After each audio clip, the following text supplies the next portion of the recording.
And then also there was a book given to me called The Impersonal Life by a man that wrote it.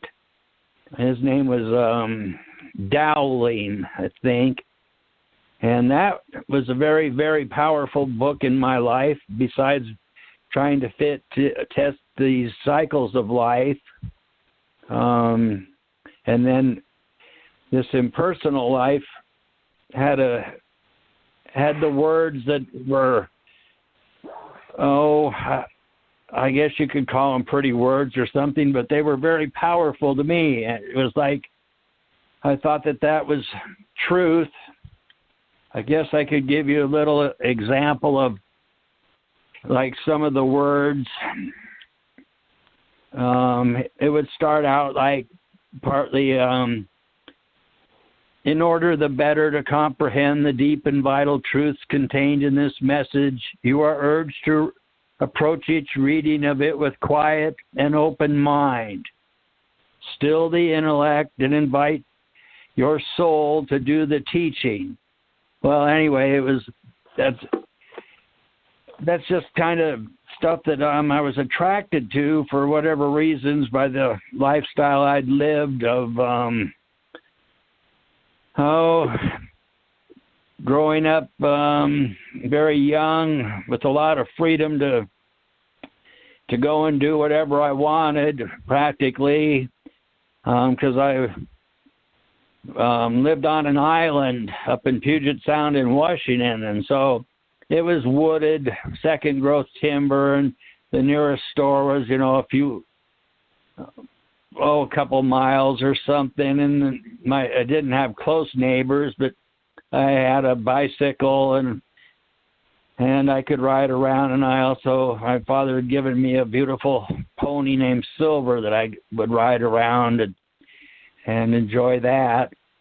But my neighbors that I did have nearby were, one was from a logging family, and there was a group of kids, and they were pretty, I guess you say, rough compared to the life that I was used to. They swear and they smoke and things like that. So I was growing up with friends like that, so I learned. And then I had another friend that wasn't about a mile or mile and a half away. He was a little older, but he really swore a lot and smoked, and so between the two, I learned a lot of swear words and took up the habit of smoking very young. And then to get around, if I was going any distance, I would hitchhike, maybe all the way back to when I was 9 years old, or in that area. If I had to go 10 miles to see a friend up at another community on the island in Freeland or something, I'd just hitchhike. And it didn't take long for me to be in a lifestyle of smoking. So I'd find cigarette butts, or the other kids I knew would steal tobacco from their parents and things like that. But anyway, so that was kind of a wild upbringing to grow up and get, I guess, what you'd call bad habits very early. By the time I was 14, I was a regular smoker. In fact, I remember one of my older brothers bought me a carton of cigarettes on my 14th birthday because I'd already been, that was just a habit. I would smoke. And then you're running around with certain people, and you're that age. And at the time, there's all kinds of things going on about drinking and then partying and you're all this stuff about sex. And so I was going through getting my first jobs and things, and that was like working for a whole bunch of ladies, Valkyrie Enterprises, and a development that they'd bought from my father when he sold out his property up there on Whidbey Island. And it was back in those times in the 60s, I forget it. It was like, $2.50 an hour or something like that. And I got to learn, because my father taught me how to run some equipment and stuff, bulldozers, and I was driving on the roads there and the logging roads where I lived way back when I was like 9 years old. He'd give me a little Plymouth car and stuff so I could run around. But anyway, so when that job was over, I got another job. I didn't really like school too much. For Weyerhaeuser, I went to work for like $2.89 and a half an hour or something for them in the Cascades, and I had my oldest brother lived over on the mainland, and I could stay there and live where he lived, in an apartment, and go to work there. But anyway, I had a friend that went down to. He had relatives in Southern California there at Redlands, and I went down to see what it was like down there. And by now I was smoking and drinking and smoking grass and hash and experimenting a little with drugs, LSD and things. And one day I was taking a walk, and I seen a gal walking towards me, and I said hi as I passed by her, and went down the street and went up another street. I was just going for a walk, and I had noticed a couple guys sitting at the end of this road that I lived on, where it hit the road that I had been walking on when I seen this gal, and anyway, so it ends up this gal got murdered in an orange grove right there near the area where I lived.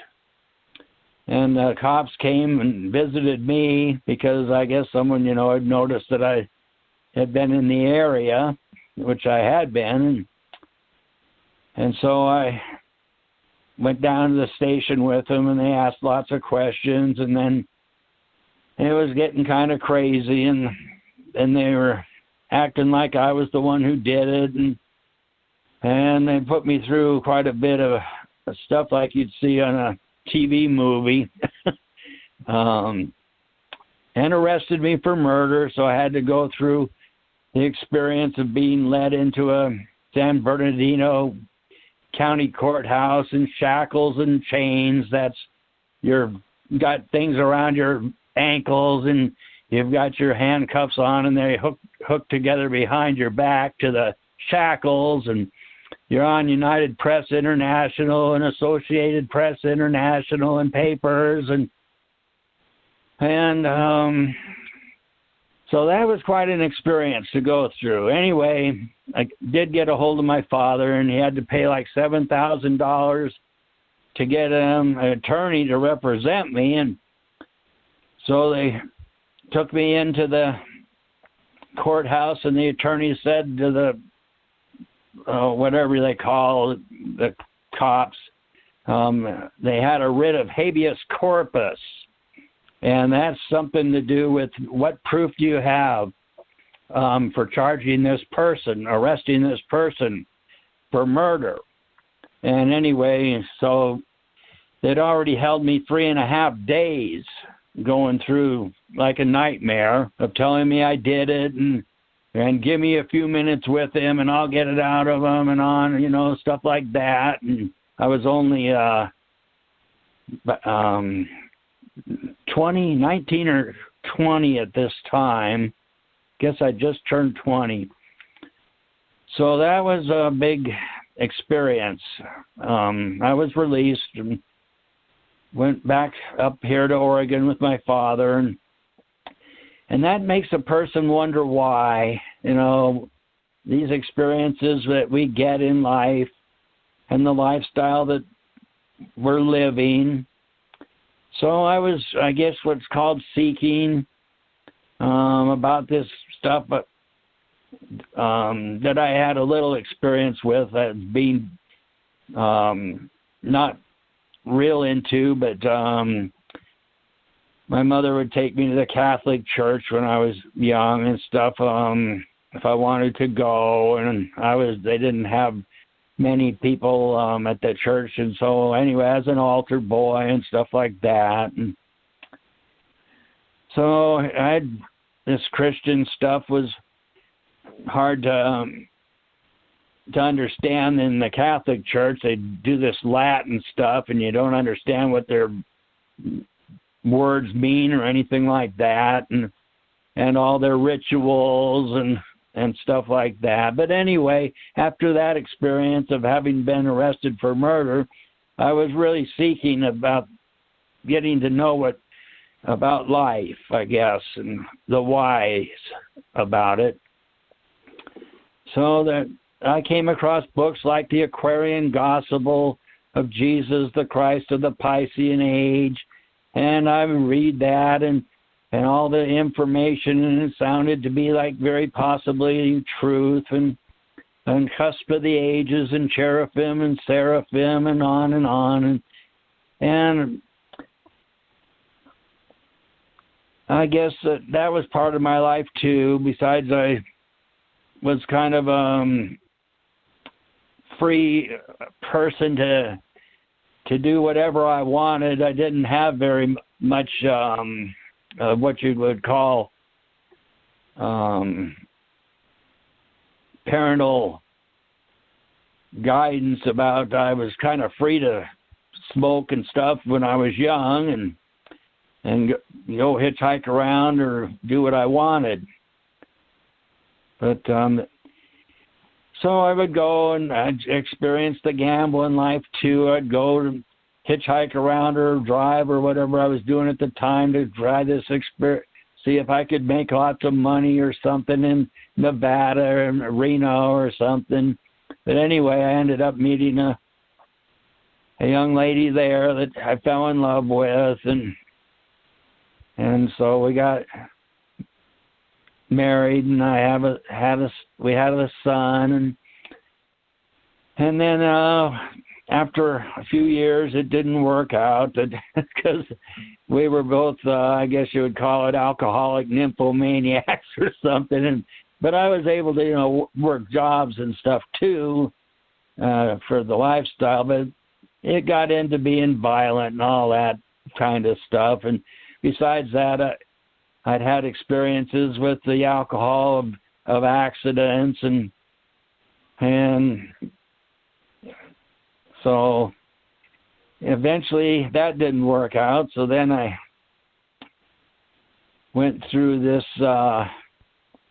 lifestyle of trying to find fortune in the gold in the mountains, and went out in the wilderness here in Southwest Oregon and tried that out, and I was getting gold, but not, a lot. Best my partner and I did at the time was about an ounce in a day, and so it wasn't being plentiful income. But I found ways to take care of myself I'd found a lot of dead cedar around that the loggers and stuff didn't harvest, like the fir and the pine and the dead Port Orford cedar. And I'd had experience on Whidbey Island growing up, making fence on the land we had for the pony I had, like 5 acres of fencing. So I started dealing with the government on buying fence posts, and way back in the beginning, they only charged me 10 cents a post, so I could buy 1,000 of them for $100, and all the building supplies and the farmers and ranchers, they all would buy the posts. So, and I'd make rails too. People bought rails, so I had a way that way of making income on my own, so I could continue my lifestyle of drinking and smoking and cigarettes and grass. And that was pretty much free to go to the bars and gamble and as a lifestyle. But eventually I got up to Alaska and stuff to see if I could find a niche up there to make a fortune or something in the gold, and it didn't work out. Let's see, the last time I went up, even this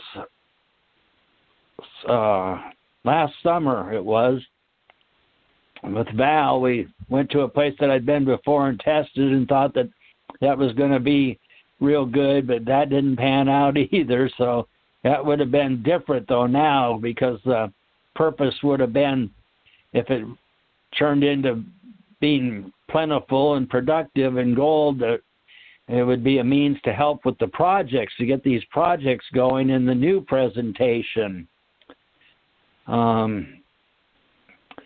I mentioned too that there was a meditation that I got into, and this went on for years too. That was very important to me.